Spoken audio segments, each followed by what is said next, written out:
The Girl with the Parrot on Her Head by Daisy Hirst. Read by Big Papa Scott. Once there was a girl with a parrot on her head.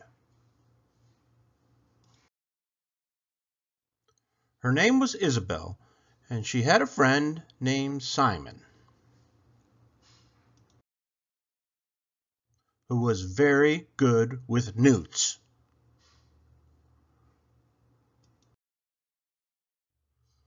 But one day Simon went away in a truck, and he never came back.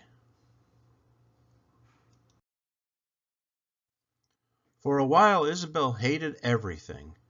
The parrot went to sit on top of the wardrobe.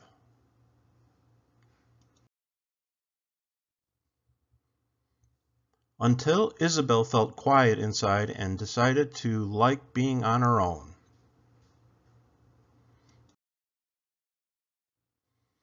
The girl with the parrot on her head did not need friends. She had the parrot on her head and she had a system.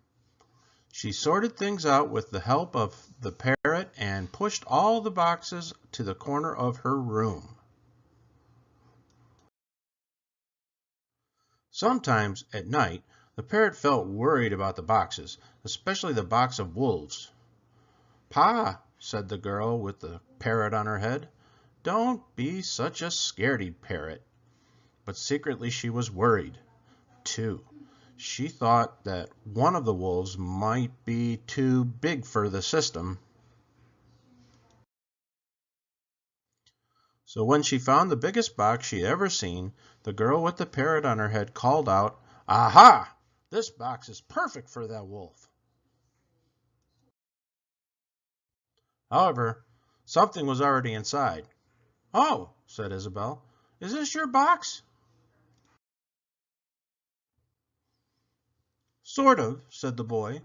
"I was going to use it for a den." "Why not a castle?" asked Isabel. "Why not an ostrich farm?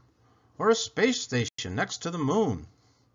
"No reason," said the boy, whose name was Chester. "But what did you need it for?" Isabel explained about the wolf. "You can't keep a wolf in a cardboard box," said Chester. "They're supposed to live in the forest far away." "Oh," said Isabel. "Well, could you help me tell the wolf to go?" Isabel and Chester told the wolf about the forest, great plains, and the mountains far away, where a wolf could run and stop to howl and run again all day and night. The wolf left at once.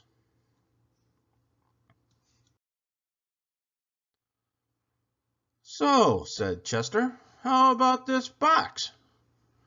The girl with the parrot on her head liked being on her own, but Chester had a way with umbrellas and tape, and Isabel knew where to find Martians and helmets and string.